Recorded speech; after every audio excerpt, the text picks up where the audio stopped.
Influential government advisors are strongly urging that teens as young as 12 get COVID-19 boosters as soon as they're eligible, a key move as the U.S. battles the Omicron surge and schools struggle with how to restart classes amid the spike.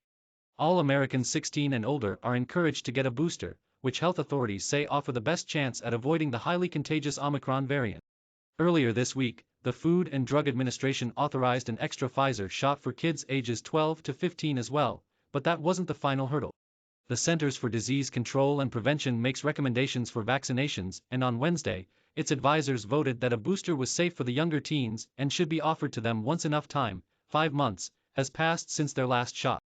And while the CDC last month opened boosters as an option for 16 and 17-year-olds, the panel said that recommendation should be strengthened to say they should get the extra dose. The CDC's director, Dr. Rochelle Walensky, will weigh the panel's advice before making a final decision soon.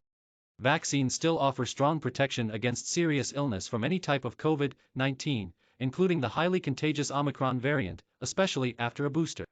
But Omicron can slip past a layer of the vaccine's protection to cause breakthrough infection. Studies show a booster dose at least temporarily revs up virus-fighting antibodies to levels that offer the best chance at avoiding symptomatic infection, even from Omicron. Fending off even a mild infection is harder for vaccines to do than protecting against serious illness, so giving teens a booster for that temporary jump in protection is like playing whack-a-mole, cautioned Dr. Sarah Long of Drexel University. But she said the extra shots was worth it given how hugely contagious the Omicron mutant is, and how many kids are catching it. More important, if a child with a mild infection spread it to a more vulnerable parent or grandparent who then dies, the impact is absolutely crushing, said Dr. Camille Cotton of Massachusetts General Hospital. Let's whack this one down, agreed Dr. Jamie Lure of Cayuga Family Medicine in Ithaca, New York. The vaccine made by Pfizer PFE, plus 2.02% and its partner BioNTech BNTX, minus 5.65% is the only option for American children of any age. About 13.5 million children ages 12 to 17 have received 2 Pfizer shots, according to the CDC. Boosters were opened to the 16 and 17-year-olds last month.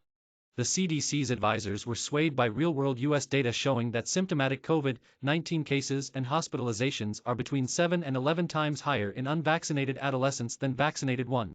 If the CDC agrees, about 5 million of the younger teens, those 12 to 15, would be eligible for a booster right away because they got their last shot at least 5 months ago.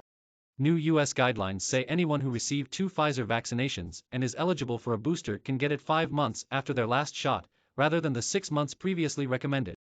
Children tend to suffer less serious illness from COVID-19 than adults. But child hospitalizations are rising during the Omicron wave, the vast majority of them unvaccinated. During the public comment part of Wednesday's meeting, Dr. Julie Boom of Texas Children's Hospital said a booster recommendation for younger teens cannot come soon enough. The chief safety question for adolescents is a rare side effect called myocarditis, a type of heart inflammation seen mostly in younger men and teen boys who get either the Pfizer or Moderna mRNA, minus 7.65% vaccine. The vast majority of cases are mild, far milder than the heart inflammation COVID-19 can cause, and they seem to peak in older teens, those 16 and 17. The FDA decided a booster dose was as safe for the younger teens as the older ones based largely on data from 6,312 to 15-year-olds in Israel who got a Pfizer booster 5 months after their second dose. Israeli officials said Wednesday that they've seen 2 cases of mild myocarditis in this age group after giving more boosters, 40,000.